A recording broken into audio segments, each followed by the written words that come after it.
Mohon maaf, ini masih ada bocoran dari suara-suara yang lain. Oke, untuk hari ini kan teman-teman belajar terkait dengan keseimbangan cairan dan juga elektrolit. Nah, kemudian untuk yang keseimbangan cairan, elektrolit, asam dan basa ini kan sangat berperan penting ya untuk pasien-pasien kita atau untuk manusia, karena kan tubuh kita itu kan terdiri dari hampir 80%-nya itu air. Nah, kalau untuk pasien yang anak-anak atau dengan usia yang anak-anak itu kan dia berada di 80% untuk keberadaan air di dalam tubuhnya atau di dalam badan. Kemudian untuk yang pasien dewasa, rasanya Langsung, Pak. oke. Kemudian untuk yang pasien dewasa itu ada mengalami penurunan jumlah cairan atau kandungan air di dalam tubuhnya itu sekitaran di 60% dari berat badannya. Kemudian kalau untuk pasien yang lansia atau usianya di atas 65 itu kandungan air di dalam tubuhnya sekitaran 40 sampai 50%.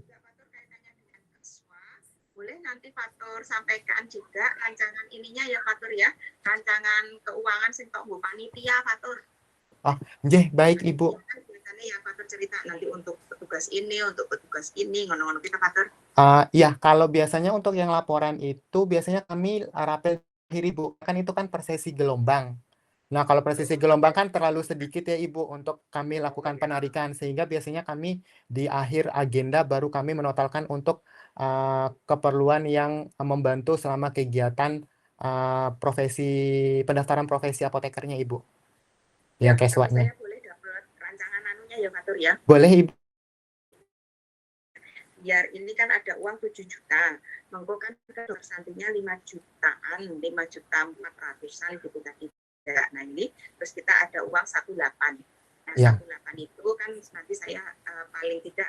Ketika pasien tersebut itu mengalami yang namanya kekurangan cairan tubuh atau kekurangan elektrolit atau asam basa, ini akan berpengaruh kepada beberapa penyakit seperti yang teman-teman tadi sudah sampaikan. Penyakit apa yang dapat menyebabkan jika terjadi pasien itu kekurangan cairan ataupun elektrolit?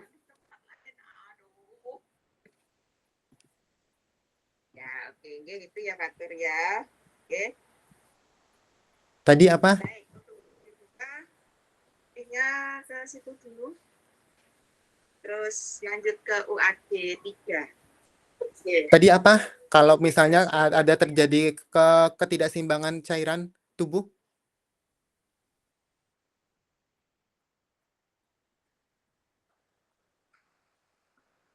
Baik, Ibu, ini saya lampirkan untuk grafik. Gimana?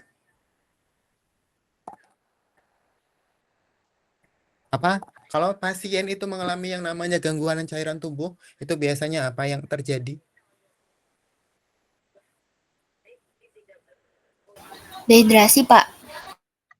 Oke, mengalami yang namanya dehidrasi atau kekurangan cairan tubuh. Kalau pasien itu mengalami kekurangan cairan atau mengalami dehidrasi, berarti kan pasien itu tanda-tanda fisik yang bisa kita lihat kan berarti kan pasiennya akan lemas. Kemudian ketika kita menekan area kulit dari pasiennya, itu akan mengalami yang namanya apa coba?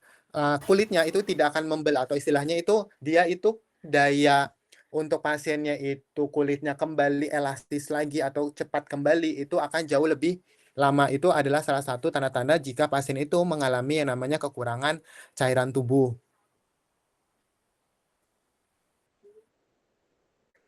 Nah, kemudian kalau yang terjadi ketidakseimbangan elektrolit, apa saja yang bisa terjadi? Kan ada yang namanya natrium, ada yang namanya kalium. Nah, kalau dia itu kelebihan natrium, maka akan terjadi yang namanya apa? Hipernatremia. Kemudian ada kalau dia kadar natriumnya itu kurang dari yang seharusnya, itu akan terjadi yang namanya hiponatremia. Kemudian kalau pasien itu dia kelebihan kalium akan namanya hiperkalemia. Kemudian kalau kekurangan kalemia atau kalium itu akan kita sebutnya itu adalah hipokalemia. Nah, kalau terjadi keseimbangan elektrolit, kalau misalnya hiponatremia itu disebabkan oleh beberapa penyakit, misal karena ginjal. karena asupan ginjalnya itu tuh berkurang sehingga dapat menyebabkan terjadinya inefisiensi dari adrenalnya sehingga terjadi yang namanya kekurangan natrium. Nah, kalau terjadi hiponatremia itu biasanya itu tanda-tandanya itu terjadi yang namanya pusing, kemudian ada terjadinya mual muntah, bahkan kemudian lemas itu juga bisa terjadi di beberapa pasien. Kemudian kalau terjadi gimana kalau dia itu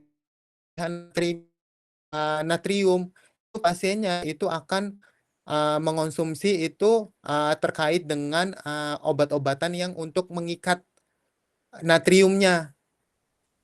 Biasanya kan kita memberikan larutan air garam untuk mengikat air di dalam tubuh. Kemudian kalau misalnya terjadi hipernatremia ataupun kelebihan cairan, maka akan itu yang berlebih itu juga bisa kalau terjadi yang namanya kelebihan natrium. Kemudian terjadinya juga demam itu juga bisa di beberapa pasien terjadi yang namanya hipernatremia.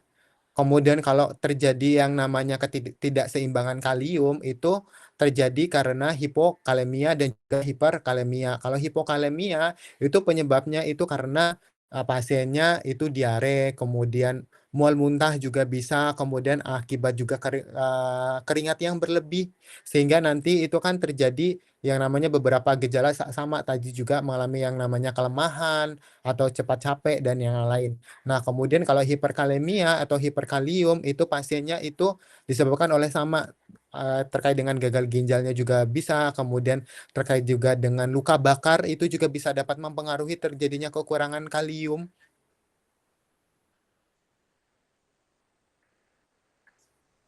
Kemudian selain itu juga terkait juga ketidakseimbangan asam basa itu nanti akan mempengaruhi di beberapa tubuh pasien karena kan ini kan kalau dia itu terjadi ketidakseimbangan asam basa ini kan asam basa ini kan berperan penting terhadap penyerapan obat-obatannya teman-teman karena kan obat-obat itu kan ada yang namanya penyerapan obat itu di dalam suasana yang asam ataupun basa. Sehingga kalau terjadi yang namanya ketidakseimbangan asam ataupun basa, di sini akan mengganggu yang namanya terkait dengan penyerapan obat dari pasien sehingga absorpsi dari obat tersebut itu mengalami yang namanya penurunan sehingga efektivitas dari obatnya tersebut itu juga mengalami yang namanya penurunan. Nah, terkait dengan yang namanya ketidakseimbangan cairan ini itu bisa saja disebabkan oleh beberapa faktor. Nah, misalnya karena dari usia pasien.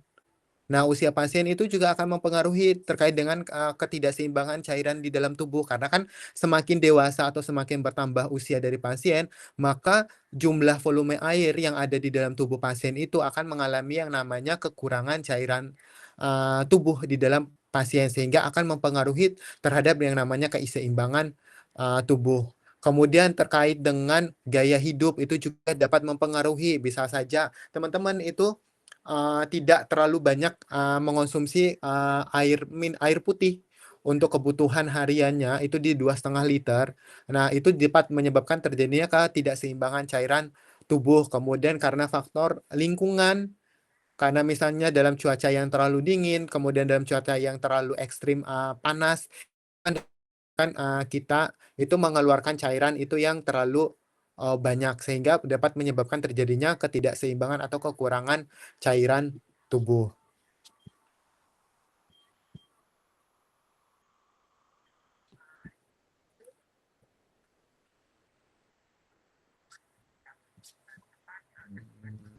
Kemudian ada yang mau ditanyakan atau mau didiskusikan?